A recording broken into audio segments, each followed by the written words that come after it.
एक समय की बात है। किसी गांव में एक भिखारी रहता था। खाने की तलब में वह हर दिन घने जंगलों को पार करके किसी न किसी के घर भिक्षा लेने जाया करता था। आज भी इसी तरह वह भिक्षा लेकर अपने घर की तरफ जा रहा था, लेकिन वह आज बहुत खुश था। उसने फटे हुए जूते भी पहने हुए थे। वह खुशी में गुनगुनाते हुए जंगल के रास्ते अपने घर को लौट रहा था। उसी जंगल में एक राजा भी था जो अपने हालात से बहुत दुखी था और महल से भागकर वहां आराम कर रहा था। तभी राजा की नज़र उस भिखारी पर पड़ी। भिखारी को इतना खुश देखकर वह यह सोचने को मजबूर हो गया कि इस इंसान के पास कुछ भी नहीं है। फटे हुए कपड़े व पैरों में कटे फटे जूते होने के बावजूद भी यह कितना खुश है। और एक मैं हूँ जो दिन रात एक करके अपनी प्रजा और परिवार वालों की सेवा करता हूँ, लेकिन इसके बाद भी वो लोग खुश नहीं होते हैं। उन सभी को सिर्फ मेरी राजगद्दी चाहिए और इसके लिए वे मुझे मरवाने का षड्यंत्र भी रच रहे हैं। दरअसल राजा ने एक दिन अपने महल में कुछ पहरेदारों को बात करते हुए सुन लिया था। वो आपस में बातें कर रहे थे कि जैसे ही यह राजा मर जाएगा उनकी आंखों का कांटा साफ हो जाएगा। वहीं राजा की पत्नी बहुत पहले ही उसे वह राजमहल को छोड़कर जा चुकी थी।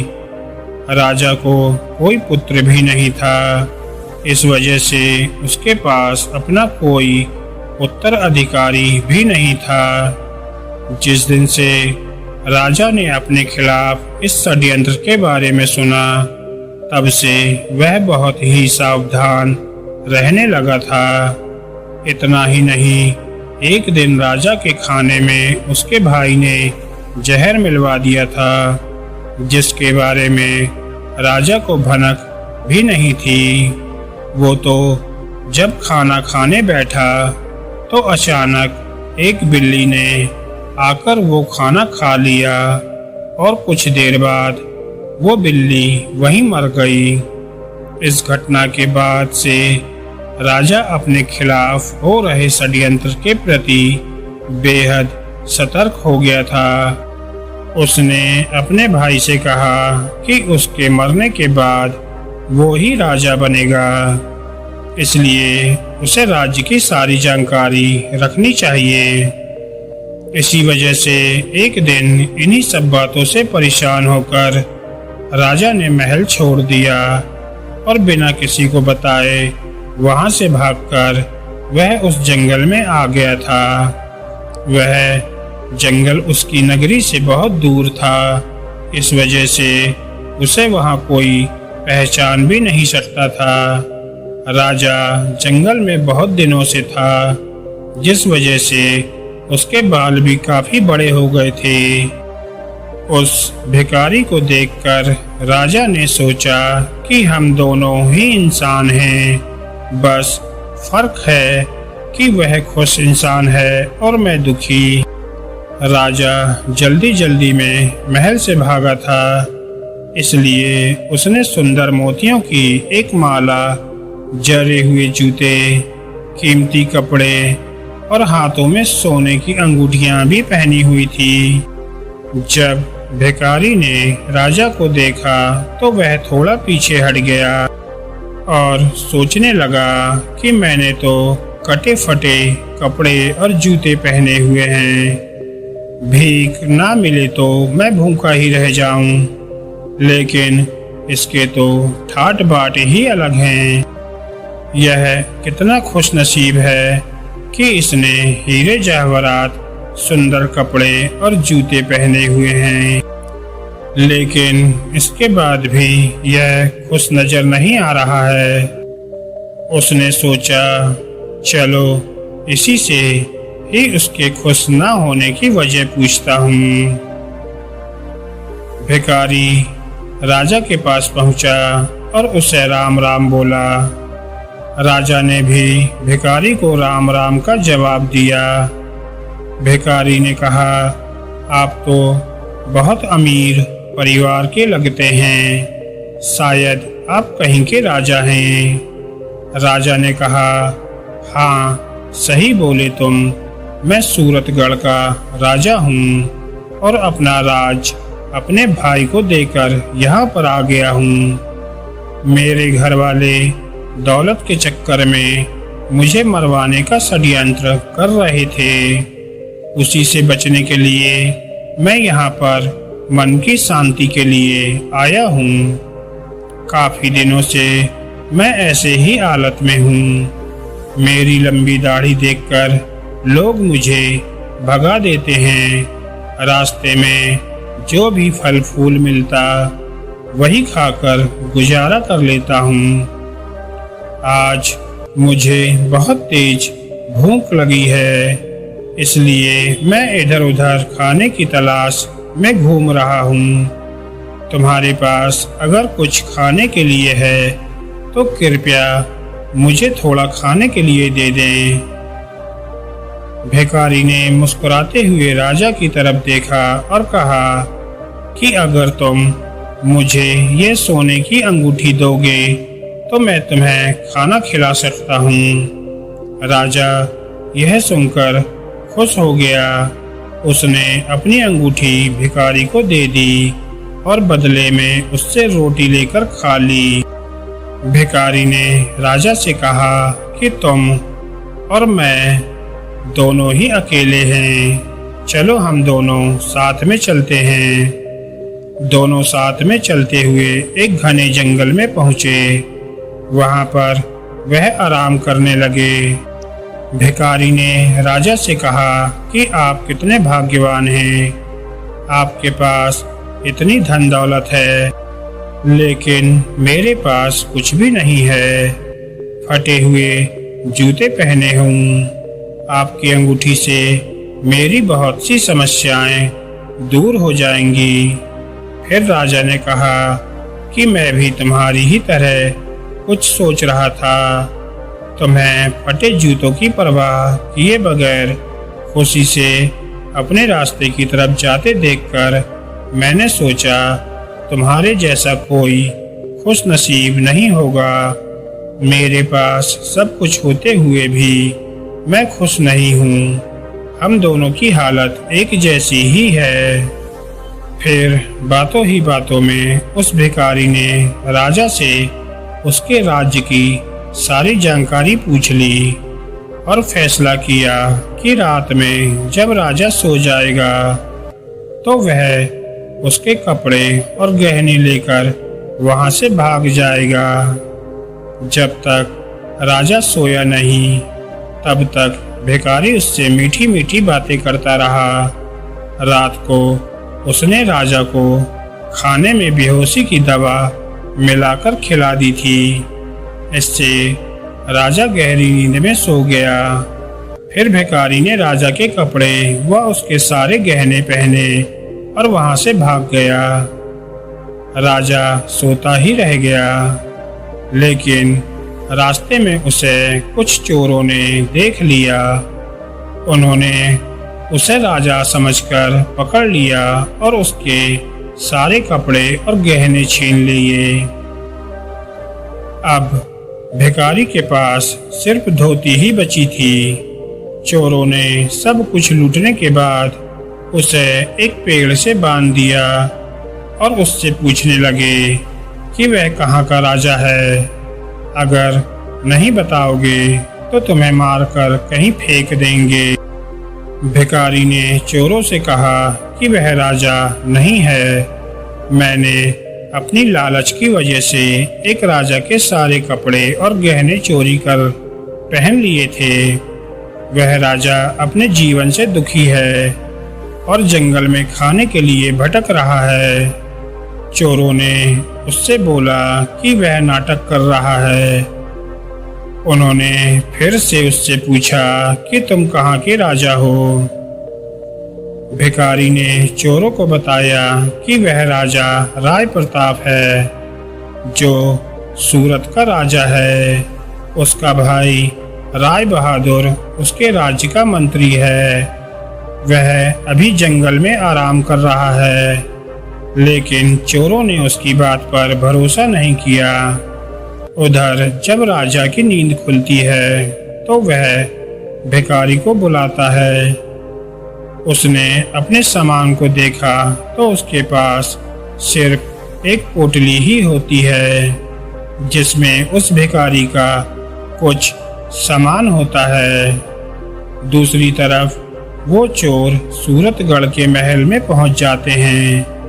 वहां पहुंचकर वो राजा के भाई राय बहादुर से कहते हैं कि उनके पास उनका भाई है। अगर वो उसे जिंदा बचाना चाहते हैं तो उसके लिए उन्हें 3000 सोने के सिक्के देने होंगे। यह सुनकर राय बहादुर ने बोला, इसके लिए तुम्हें मेरे भाई को मुंह पर कपड़ा बांधकर राजमहल लाना होगा, तभी हम तुम्हें सोने के 3000 सिक्के देंगे। चोर उस भिखारी के मुंह पर कपड़ा बांधकर उसे राजमहल ले आते हैं और उसे राय बहादुर के हवाले कर देते हैं। राजा के कपड़ों में भिखारी को देखकर राय बहादुर को यकीन हुआ कि यह उसका भाई ही है। उसने सोचा कि अब वो इसे मारकर खुद राजा बन जाएगा। लेकिन जब उसने भिखारी के मुंह से कपड़ा हटाया तो वह गुस्सा हो गया। उसने चोरों को कहा कि मुझे पता था कि तुम लोग दौलत के चक्कर में मुझसे झूठ बोल रहे हो। यह आदमी मेरा भाई नहीं है। हम तुम्हें 2 महीने का समय देते हैं। मेरे भाई को पकड़ कर लाओ, और अगर नहीं लाए तो तुम सबको गोली मार देंगे, और अगर यहाँ से भागने की कोशिश की तो जिंदा दफन करवा दूंगा। यह सुनकर सभी चोर बहुत डर गए और मौका मिलते ही वहां से भाग गए। रास्ते में उन्होंने भिखारी से कहा कि तुम सही थे। अब हमें बताओ वह असली राजा कहाँ पर है, फिर तुम्हें भी फिरौती के धन में हिस्सा देंगे। भिखारी ने बताया कि उसने राजा को इसी जंगल में छोड़ा था, लेकिन बहुत ढूंढने के बाद भी राजा उन्हें नहीं मिला। वहीं नींद से जागने के बाद जब राजा को भिखारी की सारी हरकत समझ आ जाती है तो उसे बहुत दुख होता है। उसने सोचा कि अब उसे कहीं जाकर अपने खाने के लिए इंतजाम करना होगा, वरना वह भूख से ही मर जाएगा। कई दिनों तक राजा भूखा प्यासा ही चलता रहा और रूखा सूखा जो भी मिलता वही खा लेता। चलते चलते राजा को 1 हफ्ता हो गया था। उसे याद आया कि उसके पास एक पोटली है जो भिखारी उसी के पास भूल गया था। वह उस पोटली को खोलता है तो उसमें उसे सन्यासी के कपड़े मिलते हैं। राजा ने सन्यासी वाले कपड़े पहन लिए। वह जंगल से निकलकर एक छोटे से गांव के पास पहुंचा। वहां एक नदी के किनारे पहुंचकर वह सो गया और 2 दिनों तक सोता ही रहा। वहीं आसपास के लोगों को लगा कि यह कोई साधु बाबा है जो अपनी समाधि में ध्यान कर रहे हैं। लोगों ने सो रहे राजा के पास चावल चढ़ा दिए तो कुछ लोगों ने धूप जला दी। जब तीसरे दिन राजा की नींद खुली तो उसे अपने पास बहुत सारे फलों को चढ़ावा मिला। यह देखकर राजा बहुत खुश हो गया। राजा ने मन में सोचा कि सन्यासी का जीवन अच्छा है, बिना मेहनत किए भोजन मिल जाता है। अब उसे यहाँ से कहीं और जाने की आवश्यकता भी नहीं होगी। राजा ने वहीं पर एक कुटिया बना ली और उसी में रहने लगा। गांव के लोग उसकी पूजा करते और चढ़ावे में खाने के लिए फल और अन्य चीजें देकर जाने लगे। एक दिन गांव के सभी लोग मिलकर उसके पास गए और उससे कहने लगे कि बाबा, हमारे गांव में बहुत सालों से बारिश नहीं हुई है, आप कोई उपाय करें। यह सुनकर राजा परेशान हो गया कि अब वह क्या करे। वह अपनी सच्चाई भी नहीं बता सकता था। उसने लोगों को बोला कि इसके लिए उपवास करना होगा और अगले 2 महीने तक कोई भी इस कुटिया के अंदर नहीं आएगा। गांव वाले उसकी बात मान गए। लोग दूर से ही कुटिया के बाहर चढ़ावा चढ़ाकर चले जाते थे। राजा सोचने लगा कि उसका जीवन हर तरह से मुश्किलों से भरा है। उसे दूसरों का अच्छा जीवन देखकर जलन नहीं करना चाहिए। साधु बनकर वह बैठे बैठे खा रहा था, लेकिन उसका जीवन एक कैदी की तरह हो गया था। उसे एक ही जगह पर बैठे रहना होता था। कहाँ मैं हर रोज बढ़िया बढ़िया भोजन खाता था और कहाँ यहाँ सिर्फ फल खाकर जिंदा हूँ। राजा नास्तिक था, इसलिए साधु के वेश में उसे भगवान का भजन करने का ढोंग करना पड़ रहा था। उसने सोचा 2 महीने पूरे होते ही वह वहां से चला जाएगा। धीरे धीरे समय बीतता जा रहा था। एक दिन राजा परेशान होकर खुद ही भगवान से कहने लगा कि हे भगवान, मुझे बचा लो, आप ही कोई चमत्कार कर दो। इसके बाद राजा ने भगवान से अपनी सारी गलतियों के लिए माफी भी मांगी। राजा ने भगवान के सामने हाथ जोड़ते हुए कहा कि मुझे समझ आ गया है कि अपनी मुसीबतों से कभी घबराकर भागना नहीं चाहिए, बल्कि उनका डटकर सामना करना चाहिए। हे भगवान, मेरी लाज रख लो, इस गांव में बारिश करवा दो। वहीं गांव के लोग रोजाना कुटिया के बाहर आते, भजन कीर्तन करते और दूर से चढ़ावा चढ़ाकर घर को लौट जाते थे। इसी तरह 2 महीने पूरे होने वाले ही थे कि तभी एक दिन गांव के लोग दौड़े दौड़े राजा के पास आते हैं और कहते हैं कि बाबा, आप तो महान हैं, उनके गांव में बारिश हुई है। राजा कहने लगा, अब मुझे इजाजत दो, मैं यहाँ से जाना चाहता हूँ। लेकिन लोगों ने उन्हें रोक लिया। लोगों ने कहा कि वे एक आदमी को भेजेंगे जो उनकी सेवा किया करेगा। राजा ने भी सोचा, चलो ठीक है, आगे जो होगा देखा जाएगा, और वहीं पर रहने लगा। कुछ समय बाद वह भिखारी और चोर भी राजा को ढूंढते ढूंढते उसी गांव में आ गए। उन्होंने वहां के लोगों से उस चमत्कारी बाबा के बारे में सुना, जो लोगों की समस्याओं को दूर करने के उपाय बताता है। जब वे लोग उस बाबा से मिले तो राजा और भिखारी एक दूसरे को पहचान जाते हैं, लेकिन वे चोरों को इसका पता नहीं चलने देते हैं। फिर बाबा के भेष में राजा ने उनसे पूछा कि तुम लोग कहाँ से आए हो। इसके बाद भिखारी ने राजा को सारी सच्चाई बताई कि मैंने लालच में आपके सारे कपड़े और जेवर पहन लिए थे, लेकिन उन्हें पहनने के तुरंत बाद ही मेरे पीछे चोर पड़ गए। उन चोरों ने मुझे लूट लिया और पूछताछ करने लगे कि कौन हो, कहाँ से हो। तो मैंने खुद को आपके बारे में बताते हुए आपके राज्य की सारी जानकारी दे दी। उसके बाद वो चोर मुझे राजमहल ले गए, जहाँ पर 3000 सोने के सिक्के में वो मुझे आपके भाई को देने वाले थे।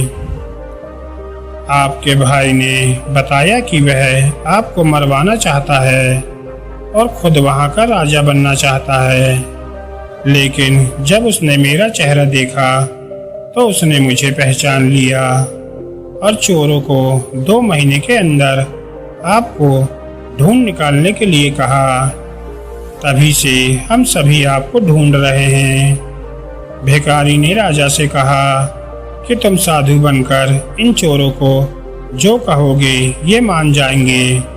इसके बाद राजा साधु के भेष में चोरों के सामने गया और भिखारी से सुनी सारी समस्याएं चोरों को बताने लगा।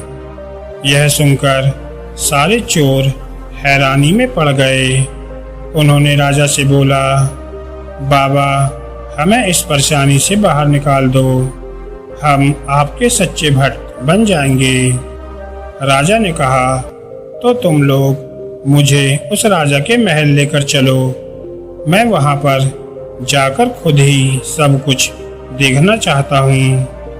महल में कहना कि तुम्हारे साथ एक बहुत बड़े साधु महात्मा हैं जो हर व्यक्ति का भूत और भविष्य जानते हैं। चोर और भिखारी साधु बने राजा को अपने साथ लेकर सूरतगढ़ के महल पहुंच गए। चोरों ने राजा के मंत्री भाई से कहा कि हमारे साथ बहुत बड़े महात्मा आए हैं जो आपको आपके भाई राजा राय प्रताप से मिलवा सकते हैं। राजा अपने भाई को बहुत प्यार करता था, लेकिन अब उसे पता चल गया था कि उसका भाई उसके खून का प्यासा है। महल में साधु के रूप में आए राजा की खूब सेवा की गई। फिर उसका भाई उनके पास बैठकर बोला कि बाबा, कृपया कर मुझे मेरे भाई से मिलवा दें। आज मैं इस राज्य का राजा बनने जा रहा हूँ। मेरा भाई बिना कुछ बताए महल छोड़कर यहाँ से चला गया। फिर वो साधु के रूप में राजा चोरों के पास गया और उनसे कहा कि मैं थोड़ी देर के लिए इसका राजा भाई बन जाता हूँ। फिर उसने अपने राजसी कपड़े पहने और राज दरबार में आ गया। यह देखकर पूरी प्रजा हैरान थी। सभी लोग राजा को वापस आया देखकर उसकी जय जयकार करने लगे। उन्होंने राजा से पूछा कि वह इतने दिनों तक कहाँ पर थे। वहीं राजा का भाई यह सब देखकर हैरान था। वह लोगों से कहने लगा कि यह उसका राजा भाई नहीं है, बल्कि यह तो एक साधु है जिसने थोड़ी देर के लिए मुझे अपने भाई के रूप से मिलवाया है। वह अभी अपने असली रूप में आ जाएगा और बाबा बन जाएगा। राजा ने भी सभी को समझाते हुए कहा कि मैं थोड़ी देर में अपने असली रूप में आ जाऊंगा। इसके बाद सभी लोग राजा के भाई का राज अभिषेक करने लगे। वह जैसे ही राजा की गद्दी पर बैठने वाला था, वैसे ही साधु बने राजा ने कहा, मैं खुद अपने भाई को राजा बनाना चाहता था, लेकिन एक दिन मैंने महल में लोगों को मेरे खिलाफ हो रही साजिश के बारे में बात करते हुए सुन लिया था। मुझे कभी भी यह नहीं पता चल सका कि इन सब के पीछे मेरे अपने ही भाई का हाथ है। अगर मेरा भाई मुझसे अपने राजा बनने की बात कहता तो मैं खुशी खुशी उसे राजा बना देता, लेकिन इसने मुझे जहर देकर मारने का प्रयास किया। पर जिस पर भगवान का साया हो उसका कुछ नहीं बिगड़ता। यह सुनकर राजा का भाई राय बहादुर बोलने लगा कि यह साधु कुछ भी अनाप शनाप बोल रहा है, यह हमें ठगने का प्रयास कर रहा है। उसने राजा को धमकी देते हुए कहा कि तुम यहाँ से जल्दी से दफा हो जाओ, वरना तुम्हें धक्के मारकर महल से बाहर निकाल देंगे। राजा का एक वफादार सेवक था। साधु बने राजा की बातें सुनकर वह रोने लगा। रोते हुए उसने बोला, मैंने आपको पहचान लिया है, आप ही हमारे असली राजा हैं, मुझे क्षमा कर दें। मैंने ही आपके खाने में जहर मिलाया था। इसके बदले में मुझे आपके भाई ने 1000 सोने के सिक्के देने का वादा किया था। आप मुझे माफ़ कर दो, मैं आपका असली गुनहगार हूँ और इसके लिए आप मुझे जो भी सज़ा देंगे उसके लिए मैं तैयार हूँ। अब राजा के जीवन की सारी सच्चाई पूरी प्रजा को पता चल गई थी। सभी लोग राजा के मंत्री भाई को घृणा की नज़रों से देख रहे थे। राजा ने अपने महल के मंत्रियों को आदेश दिया कि वह अपने महल से अपने भाई को बेदखल कर रहा है। उसे आज ही 1 साल के लिए यह राज छोड़कर जाना होगा। जब उसे अपनी गलती का एहसास हो जाएगा तो वह महल में वापस आकर मेरे साथ काम करने का अधिकारी बन जाएगा। एक बार फिर से राजा राय प्रताप को अपने राज्य की राजगद्दी मिल गई और वह फिर से अपनी प्रजा की सेवा करने लगा। राजा ने भिखारी को अपने महल का मंत्री बना दिया और चोरों को भी महल में माली का काम दे दिया। 1 साल बीतने के बाद राजा का भाई भी महल वापस आ गया था। उसे अपनी गलती का एहसास हो गया था। महल वापस आकर उसने अपने भाई से माफ़ी मांगी और पूरे कर्तव्य से अपना काम करने का वचन दिया। राजा ने फिर से उसे महल में उसका स्थान वापस दे दिया। इस कहानी से हमें यह सीख मिलती है कि कभी भी लालच के कारण दूसरों का बुरा नहीं करना चाहिए। हमेशा सत्य का मार्ग अपनाना चाहिए और पूरी निष्ठा से जीवन के प्रति अपनी जिम्मेदारियों को अपनाना चाहिए। धन्यवाद दोस्तों।